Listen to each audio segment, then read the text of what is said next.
iLogic. Salut tout le monde, je suis de retour pour la prochaine étape qui consiste à installer iLogic et appliquer les réglages dans Logic Pro pour le bon fonctionnement d'iLogic. On commence à l'instant, donc vous allez à l'emplacement où se trouve votre application. Évidemment, si vous n'êtes pas membre du Dropbox d'iLogic, vous avez sans doute reçu l'application iLogic via WeTransfer. Donc, vous avez reçu un courriel avec un lien de téléchargement. Une fois que le fichier .zip est téléchargé, vous n'avez qu'à aller dans votre dossier téléchargement, sélectionner l'application iLogic.zip et vous ouvrez celui-ci. Automatiquement, le fichier sera décompressé et l'application sera sélectionnée par défaut. Pour les membres du Dropbox iLogic, vous devez aller dans le dossier iLogic Application, vous sélectionnez le dossier correspondant au type de machine que vous avez, vous ouvrez celui-ci et vous copiez l'application dans ce dossier et vous collez l'application d'iLogic sur votre bureau ou un disque dur, peu importe, et vous ouvrez celui-ci par la suite. On vous demande de ne pas ouvrir aucun fichier à partir du Dropbox directement. Une fois l'application sélectionnée, vous ouvrez celle-ci. Ouvrir la cellule Installer Logic, dialogue. Attention, pendant l'installation, vous allez avoir des notifications système d'autorisation. Il vous suffit juste d'accepter toutes les demandes d'autorisation que le OS vous demandera. On se décale vers la droite. Quitter, bouton. Exécuter, par défaut, bouton. On fait VO espace ici. Précédent, bouton.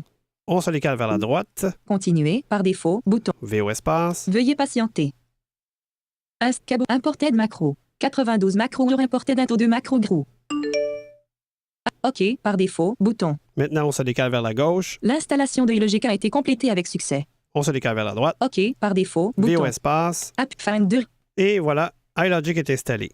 De mon côté, ce n'est pas la première fois que j'installe iLogic, donc le OS ne m'affiche pas la demande d'autorisation. Prochaine étape, le Key Command. Le Key Command est disponible sur le site web d'iLogic, sur la page de téléchargement ou directement sur le Dropbox d'iLogic. Nous mettons à jour le Key Command et celui-ci est remplacé automatiquement sur le Dropbox et le site web.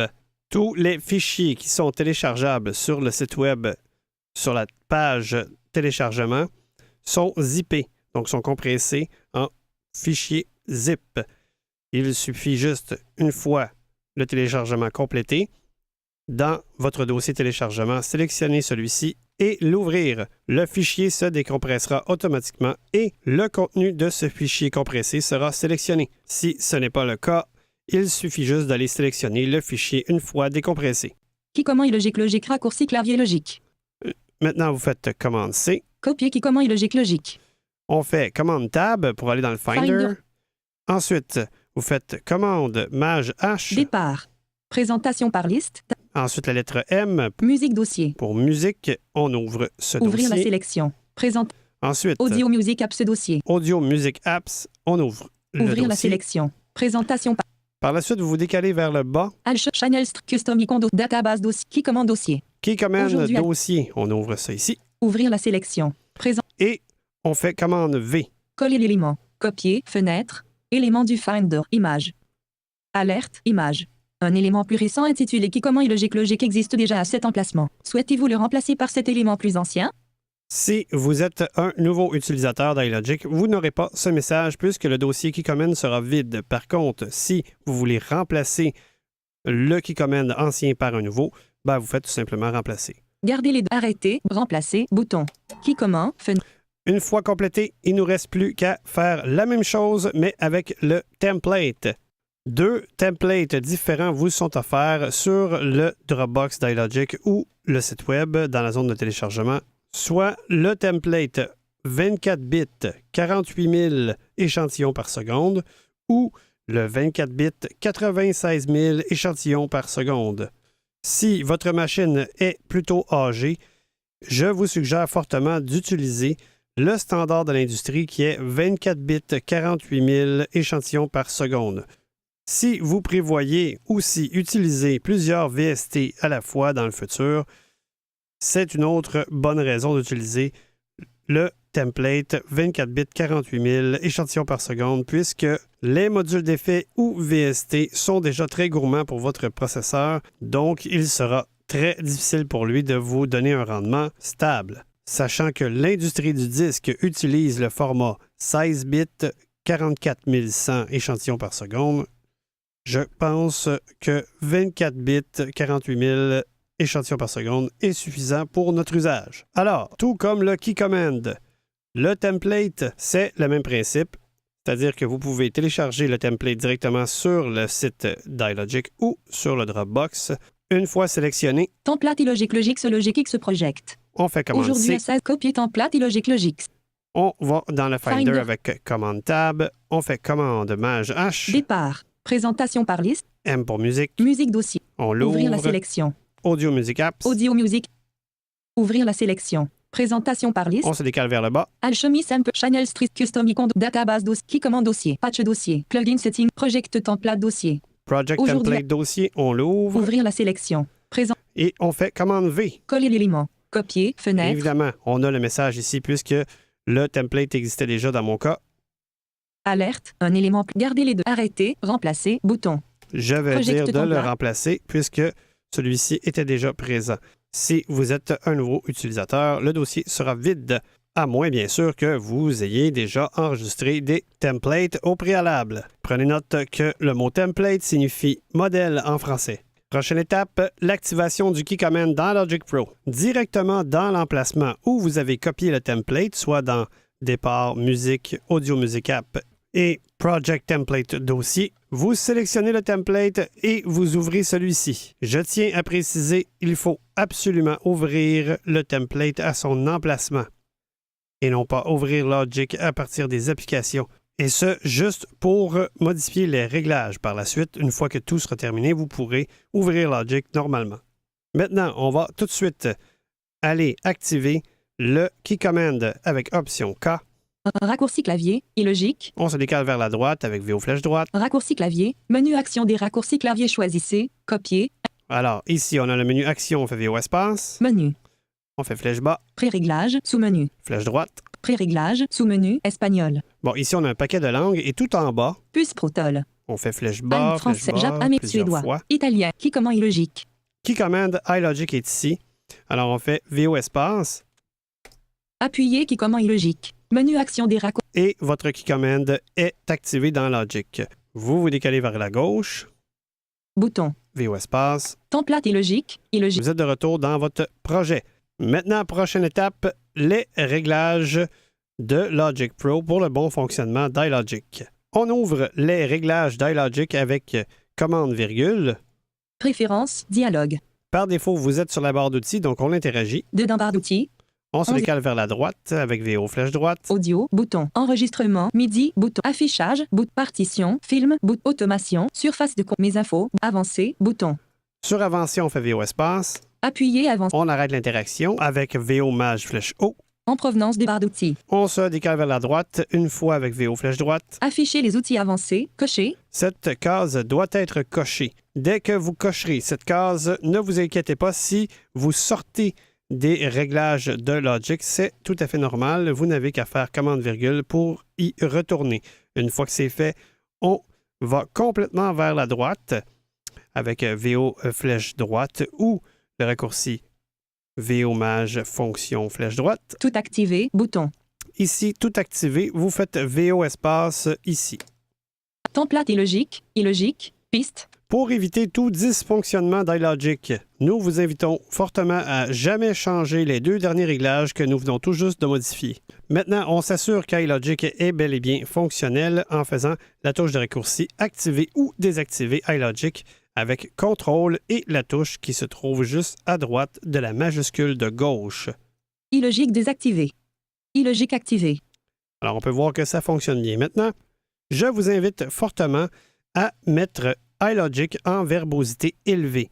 En fait, c'est que suite à la première installation, iLogic sera toujours en verbosité faible.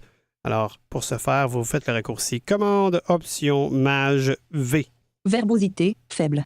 Verbosité, élevée. Si iLogic ne collabore pas pour ces deux dernières fonctions, soit activer ou désactiver iLogic ou mettre iLogic en verbosité faible ou élevée, je vous suggère de réinstaller Keyboard Maestro, vérifier que vos paramètres de VoiceOver sont bel et bien correctement réglés pour le bon fonctionnement d'iLogic et de s'assurer que vos réglages au niveau des autorisations dans Préférences système sont bel et bien correctement réglés. Veuillez vous référer au tutoriel d'installation de Keyboard Maestro pour tous les réglages en question. Maintenant, on ouvre les préférences d'affichage avec commande F12. Menu coche, personnalisé. Et on peut voir ici que les réglages personnalisés sont cochés. Si ce n'est pas le cas de votre côté, vous faites flèche bas jusqu'à réglages personnalisés et vous faites VO espace. Par la suite, on se dirige de nouveau dans les réglages Logic avec commande virgule. Préférences, dialogue. On interagit avec la barre d'outils. Dedans barre d'outils. On se décale vers la gauche avec VO flèche gauche. Général, bouton. Ici, on fait VO espace. Appuyez On arrête l'interaction. en provenance des barres d'outils. On se décale vers la droite. Gestion du projet, sélectionné, onglet, 1 de 5. Voilà, gestion du projet doit être sélectionnée. On se décale vers la droite. Édition, cycle, onglet, capturé, notification, action de démarrage. Action de démarrage. Ici, on fait une fois VO flèche droite. Créer un projet d'après le modèle par défaut. Bouton de menu local. C'est un menu local, donc vous devez sélectionner l'option. Menu coche, créer un projet d'après le modèle par défaut. Si ce choix n'est pas disponible dans cette liste déroulante, c'est que l'option afficher tous les outils avancés n'est pas cochée. Donc, le réglage que nous avons vu juste un peu plus tôt. Si tel est le cas, je vous invite à reculer quelque peu ce tutoriel et revoir ce réglage. Créer un projet d'après le modèle par défaut. Une fois que c'est fait, on se décale vers la droite. Modèle par défaut. Maintenant, on va lui dire où est notre modèle par défaut. Donc, le fameux template que nous avons copié plus tôt dans le dossier Project Template. Alors, on se décale vers la droite. Template et logique, bouton. Évidemment, moi, il est déjà sélectionné, mais je vous le montre pour que vous puissiez aller le sélectionner. On fait VO espace.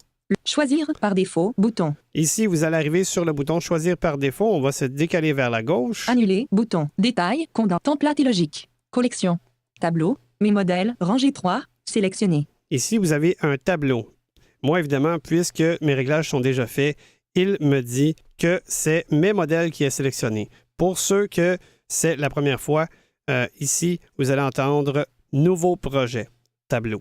Alors, on interagit avec le tableau. Dedans tableau, mes modèles. On se décale vers la gauche complètement. Projet, nouveau projet, rangée 1. Voilà, nouveau projet. Ici, c'est la première option. Donc, si vous voulez que Logic s'ouvre avec un nouveau projet, vous faites VO espace ici. Projet de démo, rangée 2. Projet de démo. Mes modèles, rangée 3. Mes modèles. Voilà, vous faites VO espace. Mes modèles. Ensuite, on arrête l'interaction. En provenance de On se décale vers la droite. Collection. Template et logique. Voilà. Ici, il nous offre ce qui se trouve dans le dossier Project Template. Donc, comme j'en ai un seul, c'est Template iLogic. Alors, on fait VO espace. Template et logique. On se décale vers la droite. Détail, annuler, choisir par défaut, bouton. Choisir par défaut, on fait VO espace. Template et logique, bouton, préférence. Et voilà, iLogic s'ouvrira par défaut à l'avenir avec le template automatiquement. Il ne vous reste plus qu'à vous décaler vers la gauche complètement. Barre d'outils, préférence, zoom, réduire, fermeture, bouton. Vous faites VO espace sur fermer. Template et logique. Et vous êtes de retour dans Logic. Prochaine étape, on retourne dans les préférences d'affichage avec commande F12. Menu coche, personnalisé. On fait flèche bas. Afficher les mesures en grand. Afficher le timecode en grand. Utiliser l'offset S. Personnaliser la barre de commande et l'affichage point de suspension. On fait VO espace ici. Personnaliser la barre de commande et l'affichage. Maintenant, on s'en va complètement à droite. Je vous suggère fortement de faire le raccourci commande VO fonction flèche droite parce que autrement, il y a des tonnes d'options ici. Une fois à droite complètement, vous avez le bouton OK. OK, par défaut, bouton. On se décale vers la gauche. Rétablir, bouton. Enregistrer comme valeur par défaut, bouton. Enregistrer les valeurs par défaut. Donc, on fait VO espace. Appuyer enregistrer comme valeur par défaut, bouton. On se décale jusqu'à OK vers la droite. Rétablir, OK, par défaut, bouton. VO espace. Appuie, template et logique, illogique. Évidemment, le template vous permet de créer des nouveaux projets avec les bons réglages pour iLogic. Mais pour tous les projets que vous aurez créés avant l'utilisation d'iLogic, il vous faudra appliquer les réglages d'affichage par défaut dans chacun des projets que vous avez créés dans le passé. Donc, très simple, dès que votre projet est ouvert, vous faites le raccourci « Appliquer les réglages d'affichage par défaut » avec Option Commande Maj Entrée. Évidemment, ce n'est pas vocalisé, mais si votre Key Command est bien activé dans Logic, celui-ci appliquera les réglages d'affichage automatiquement suite au raccourci en question. Et vous n'avez qu'à faire commande S pour sauvegarder votre projet et par la suite, chaque fois que vous ouvrirez ce même projet, les réglages du bon fonctionnement d'iLogic seront effectifs. Bref, vous n'aurez qu'à faire cette manœuvre une seule fois dans chacun de vos anciens projets Logic Pro. J'ai fait un second tutoriel à propos des réglages Logic Pro. Par contre, celui-ci parle des réglages personnalisés. Ils ne sont pas obligatoires au bon fonctionnement d'iLogic. Par contre, je vous suggère fortement d'aller écouter le tutoriel en question puisque vous pourrez en apprendre davantage sur les réglages qui sont, tant qu'à moi, essentiels avant d'utiliser Logic Pro. Voilà, j'espère que ça vous a plu. Prenez note que le Google Group est là pour vous aider en cas de besoin. Si vous n'êtes pas abonné, nous vous invitons à le faire. Il y a une page dédiée à cet effet sur le site web d'iLogic au www.ilogic.fr ou nous joindre par courriel au ilogic.contact@gmail.com.